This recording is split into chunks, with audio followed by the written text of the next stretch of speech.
Ang inyo pong mga katanungan sa batas, bibigyan natin ng kasagutan kasama ang inyong kapuso sa batas, Attorney Gabby Concepcion. Happy Monday, Attorney. For sure, lagi niyong naririnig ang kasabihang, the customer is always right. Ibig sabihin, yung mga owner ng mga tindahan o mga seller, dapat daw i-prioritize ang customer satisfaction sa lahat ng pagkakataon. Sana all, priority. Pero ang kasabihan na yan, always right nga ba? Here's all you need to know. Ask Attorney Gabby.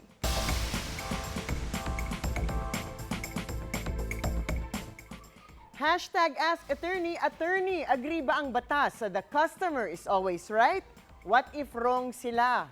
Ang sagot, ano ba? Siyempre, hindi totoo yan, no? Although maraming karapatan ng isang customer bilang isang consumer, hindi naman palaging tama ang consumer.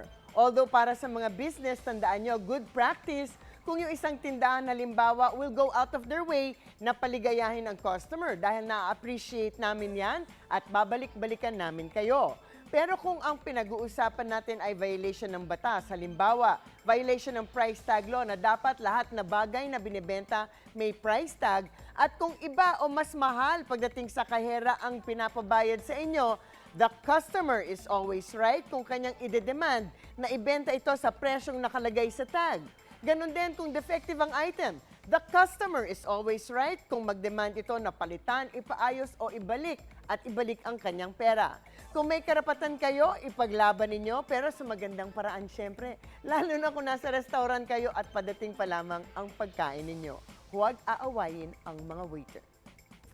Hashtag Ask Attorney. Attorney, as a paying customer naman, may karapatan ba akong magreklamo? May nalalabag ba akong batas kung mag-post ako ng negative review?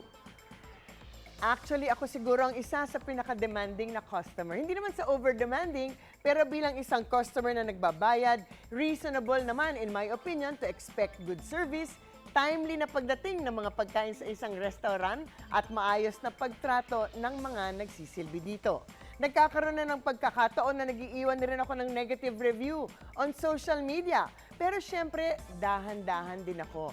Dahil ang pag-post po sa social media ay palaging posible na paglabag sa batas ukol sa libel o paninira ng reputasyon ng isang tao o ng isang establisamento. Pero kung nagpo-post lamang kayo ng simpleng opinion ninyo, lalo na kung totoo naman ang kwento at lalo na kung may magandang hangarin din kayo, palagay ko ay walang problema dito. Halimbawa, magsa-summer na, ang ganda ng mga advertisement sa mga resort. Pero pagdating nyo doon, napakapangit pala at napakasama ng mga facilities. Definitely mag-iwan ng honest assessment para wala namang ibang maloloko pa dito. Pero kung ang content ninyo ay pawang kasinungalingan lamang at sobrang nakakasira sa reputasyon ng isang business at makakasama sa operasyon nito, maaaring magkaroon ng kaso for libel at baka magkaroon ng liabilidad para sa damages kung nagkalugi-ligoy din ang business na to. So tulad lahat ng pakikitungo natin sa lahat ng tao, dapat tayo ay maging fair at honest sa lahat ng pagkakataon. Dahil hindi sa lahat ng pagkakataon, lagi tayong tama. Dahan-dahan lang at baka kayo naman ang tamaan ng batas.